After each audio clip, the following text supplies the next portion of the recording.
ભવસંભવ ભીતિભેદનમ સુખસંપત્કરુણાનિકેતનમ વ્રતદાનતપક્રિયાફલમ સહજાનંદ ગુરુમ ભજે સદા.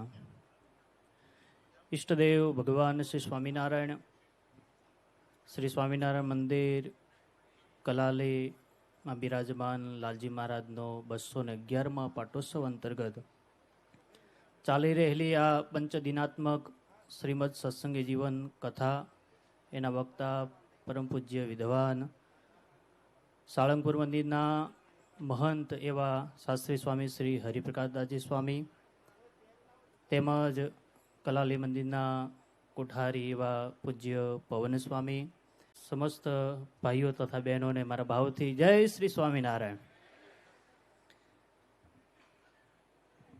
સરસ અદ્ભુત સત્સંગી જીવનની શાસ્ત્રીજીએ કથા સંભળાવી. મુક્તાનંદ સ્વામી એવું કહે છે કે આ સત્સંગી જીવનની કથા કેવી છે, તો કે રુદંતી સર્વ પાપાની.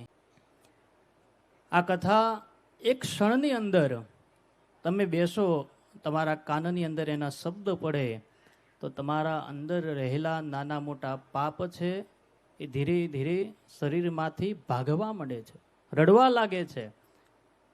કારણ કે આ સત્સંગી જીવન એ ભગવાન સ્વામિનારાયણનો ગ્રંથ છે. સત્સંગી જીવન એટલે સત્સંગી માત્રનું જીવન એ આ સત્સંગી જીવનની અંદર રહેલું છે. અને એના વક્તા એવા ડૉક્ટર વૈદ્ય પણ એવા સારા છે કે જે દવા આપે છે, દવા યોગ્ય નિદાન ઉપર આપે છે. બાકી ડૉક્ટર ઘણા એવા હોય છે કે દર્દે ન જાય અને દર્દી પણ ન જાય. પણ એના કરતાં આ વક્તા બહુ આપણને સચોટ જે ક્ષણે જે સમયે આ સંસારની અંદર કલિયુગની અંદર જે પીરસવું ઘટે એ આપણને સરસ મજાનું અદ્ભુત પીરસે છે. આ કથા સામાન્ય મનુષ્યને નથી મળતી, પ્રાપ્ત નથી થતી. નિષ્કુળાનંદ સ્વામી કહે છે, હળવે પુણ્ય હોય નહીં વળી હરિકથાનો યોગ, મોટે ભાગ્યે એ મળે ટાળે ભારે મહાભવરોગ. આ સામાન્ય એક બે જન્મના પુણ્યથી આ કથા આપણને પ્રાપ્ત નથી થતી.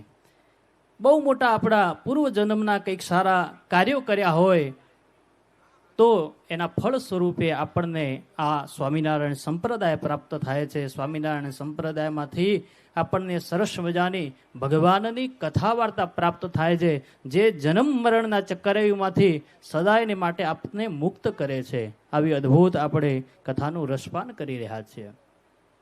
ભગવાનનો પાટોત્સવ છે. લાલજી મહારાજ બહુ નાના છે, પરંતુ મેં ઘણીવાર પવન સ્વામીની પાસેથી સાંભળેલું છે કે પૂનમ હોય, નોમ હોય, 11 હોય, રવિવાર હોય, અનેકો સ્વામિનારાયણ સંપ્રદાયની અંદર સત્સંગી હોય, પણ બહારથી પરોક્ષમાંથી પણ એ નોમની માનતાઈ ભરે. કોઈને સંતાન ન થતું હોય, કોઈને નાના મોટા ઘરની અંદર આ કળિયુગની અંદર દુઃખ હોય, એકવાર આવી શ્રીફળ સાકરથી લાલજી મહારાજના ચરણની અંદર પ્રાર્થના કરે અને લાલજી મહારાજ સાક્ષાત આ કલિયુગની અંદર બિરાજમાન હોય અને એની બધી જ મનોકામના પૂર્ણ કરે એવા બળિયા આપણને લાલજી મહારાજ મળ્યા છે.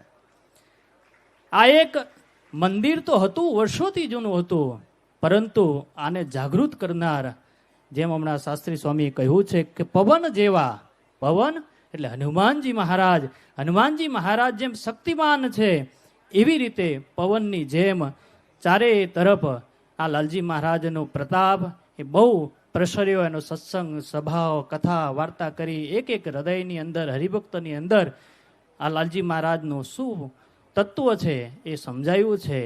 અને પવન સ્વામીને ઓળખવા એ બહુ અઘરા છે. હું ભગવાનની કૃપાથી લંડન અને આફ્રિકા પવન સ્વામી જોડે હતો. પવન સ્વામી માત્ર સંપ્રદાયમાં કામ કરે એટલું નહીં, પણ એક માની ફરજ બજાવે. નાના સાધુથી લઈ અને મોટા મોટા સંતો સુધી, નાના નાના હરિભગતથી લઈ કોઈ પણ આવ્યું હોય મહારાજશ્રીને મળવા માટે, તરત એને થાળી પીરસીને આપે, ચલ થોડું પહેલાં ભોજન કરી લે. એટલે પવન સ્વામીને સમજવા બહુ અઘરા છે.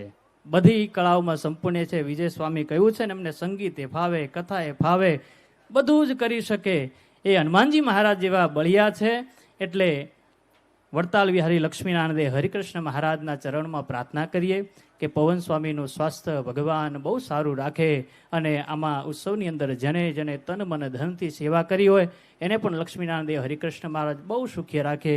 અમારા વડતાલ મંદિરના પૂજારી મુખ્ય અમારા ગુરુ બ્રહ્મચારી હરિસ્વરૂપાનંદજીએ સરસ મજાનો પવન સ્વામી માટે હાર પણ મોકલાયો છે અને તમામ વતી ભાવથી જય શ્રી સ્વામિનારાયણ.